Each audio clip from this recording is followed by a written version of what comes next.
দাগমুক্ত ফর্সা দাগহীন ত্বক পেতে হলে এই রেমেডিটি লাগান। আমি আজকে খুবই সিম্পল ঘরোয়া একটি রেমেডি শেয়ার করব। এই রেমেডিটি ব্যবহারে আপনার ত্বক হবে গ্লাসের মতো ঝকঝকে এবং কোনো প্রকার কোনো দাগ থাকবে না, আমি গ্যারান্টি দিয়ে বলতে পারি। এজন্য আমাদের প্রথমে দরকার অ্যালোভেরা জেল। এই অ্যালোভেরা জেল কিন্তু বাজারে কিনতে পাওয়া যায়, অথবা অ্যালোভেরার গাছ থাকলে সেখান থেকে আপনারা এই জেলটা বের করে নিতে পারেন। অ্যালোভেরা জেলের উপকারিতা সম্পর্কে আমরা অনেকেই জানি।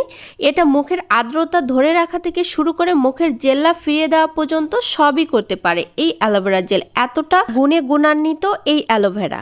এবার লাগবে 1 চা চামচ মধু। স্কিনের জন্য মধুর উপকারিতা কিন্তু অনেক। মধুর অ্যান্টিঅক্সিডেন্ট এবং অ্যান্টিসেপটিক এবং ব্যাকটেরিয়া বিরোধী উপাদান ব্রণ দূর করতে সাহায্য করে। এই মধু কিন্তু মুখের যে লোম আছে, লোমের গোড়া কিন্তু উন্মুক্ত করে দেয় এবং ব্ল্যাক হেডস, তারপরে বিভিন্ন ধরনের ময়লা মুখে জমা থেকে কিন্তু এই মধু অনেকটা উপকার করে। এবার লাগবে সামান্য একটু হলুদ। হলুদে থাকা অ্যান্টিফাঙ্গাল, এটা কিন্তু ব্রণ এবং ব্রণের মতো বিভিন্ন ধরনের ত্বকের সমস্যা দূর করে। এবার লাগবে সামান্য চালের গুঁড়ো। চালের গুঁড়োয় থাকা খুবই উচ্চমানের PABA এক অ্যাসিড থাকে। সেই অ্যাসিডটা কিন্তু মুখে সানস্ক্রিন হিসাবে খুবই কাজ করে, ফলে সূর্যের অতি ক্ষতিকর রশ্মি থেকে স্কিনটাকে সুরক্ষিত করতে পারে। এবং চালের গুঁড়োয় কিন্তু আরও একটা উপাদান থাকে, যেটা হচ্ছে অ্যালানসিয়ন। এটা কিন্তু রোদে পড়া ত্বক ঠিক করে এবং ক্ষতিগ্রস্ত ত্বক রিপেয়ার করে। তার মানে চালের গুঁড়ো আমাদের ত্বকের জন্য খুবই উপকার। শীত হোক এবং গরম হোক, দুই কালেই কিন্তু আমাদের ত্বকের জন্য খুবই উপকার।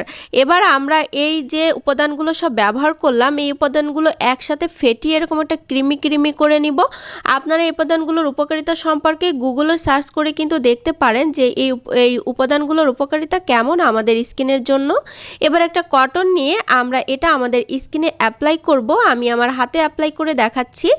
একটা কটনে এইভাবে আমরা যেমন ফেসিয়াল মাস্কটা ব্যবহার করি, সেইভাবে আমরা এটা আমাদের স্কিনে অ্যাপ্লাই করে দিব। এই রেমেডিটা আপনারা সপ্তাহে 2 দিন, শীত হোক গরম হোক, সব কালেই আপনারা এটা ব্যবহার করতে পারবেন। সপ্তাহে 2 দিন ব্যবহার করে আপনারা 15 মিনিট ধরে স্কিনে রেখে দিবেন এবং 15 মিনিট পরে উষ্ণ গরম পানি দিয়ে আপনার স্কিনটাকে ধুয়ে ফেলবেন। দেখবেন যে আপনার স্কিনে তখনই একটা গ্লাস স্কিন চলে আসবে। এবং এটা যদি আপনারা পুরো 1 মাস এভাবে ব্যবহার করেন, তাহলে আপনার স্কিন ধবধবে সাদা এবং গ্লাস স্কিন হতে বাধ্য। আশা করছি আজকের ভিডিওটি অনেকের অনেক উপকারে আসবে এবং প্লিজ অবশ্যই একটা শেয়ার করে অন্যকে দেখার সুযোগ করে দিবেন। আর ফেসবুক থেকে দেখলে একটা ফলো করে দিবেন, ইউটিউব থেকে দেখলে একটা সাবস্ক্রাইব করে দিবেন। Thanks for watching.